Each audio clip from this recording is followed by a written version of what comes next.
Magandang hapon! Kumusta po? Narito po ulit ang update natin para sa lagay ng ating panahon ngayong hapon po ng September 24, 2024 na kung saan sa ngayon ay patuloy pa rin po na easterlies ang hangin na umiihip po dito sa ating bansa.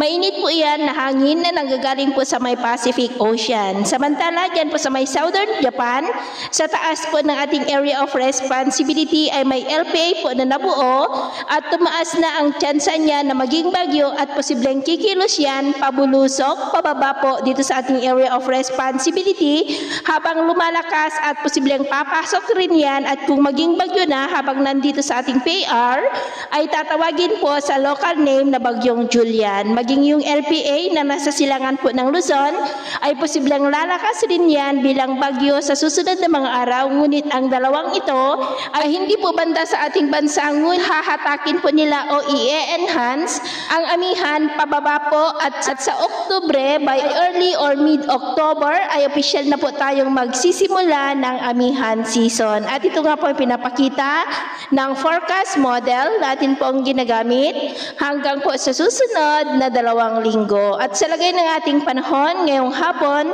dahil po sa mga localized thunderstorm ay maulap ang kalangitan with isolated rains sa malaking bahagi po ng Mindanao, Kabisayaan, ilang bahagi ng Camarines Provinces, Mimaropa, Calabarzon, Metro Manila, Central Luzon, ilang bahagi po ng Northern Luzon. At mamayang gabi ay posible pa rin ang mga pag-uulan at posible ang malalakas na ulan dyan po sa may Mindanao, ilang bahagi ng Negros, Cebu, Bohol, Leyte, ilang bahagi ng Iloilo at ilang bahagi ng Northern at Central Luzon. Kaya mag-ingat po tayo sa mga banta pa rin ng mga pagbaha at pagguho ng lupa.